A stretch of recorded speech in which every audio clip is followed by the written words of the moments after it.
बड़ी खबर इस वक्त की, निठारी कांड में दोषी करार दिए गए सुरेंद्र कोहली को मेरठ जेल भेजा गया है। सुरेंद्र कोहली को अब मेरठ जेल भेजा गया है। निठारी कांड का दोषी है वो।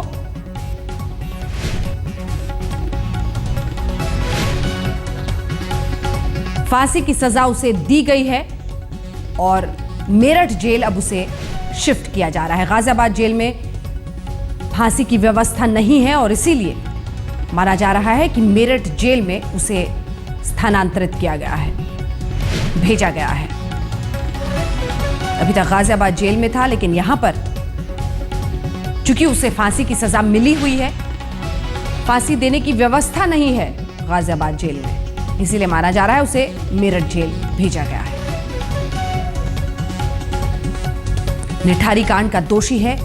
नोएडा और आसपास के इलाकों में एक के बाद एक छोटे बच्चों का गायब हो जाना परेशानी का सबब बना रहा। जांच होती चली गई और फिर निठारी कांड में दोषी करार दिया गया सुरेंद्र कोहली।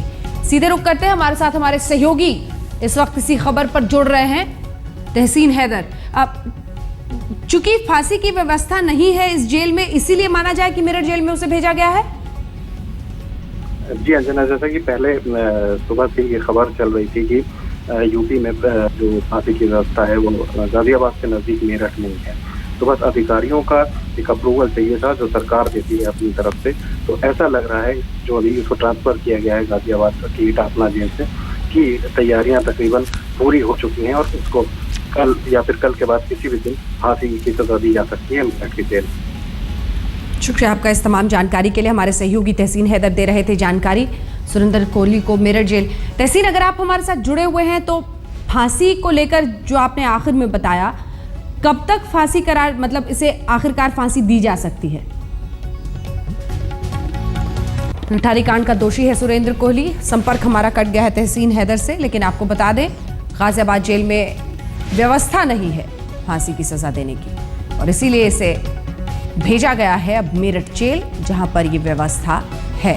फांसी की सजा हुई है निठारी कांड में। नोएडा और आसपास के इलाकों में बच्चे एक के बाद एक गायब हो रहे थे और फिर उस कोठी से उन बच्चों के नरकंकाल मिले, जिसके बाद से उसी घर में काम करने वाला सुरेंद्र कोहली भी दोषी करार दिया गया और उसे आखिरकार फांसी की सजा दी गई।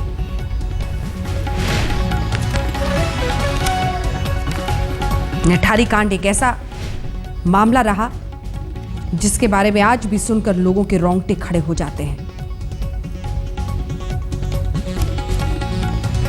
इतने जघन्य अपराध पर देश की अदालत ने सुरेंद्र कोहली को फांसी की सजा सुनाई।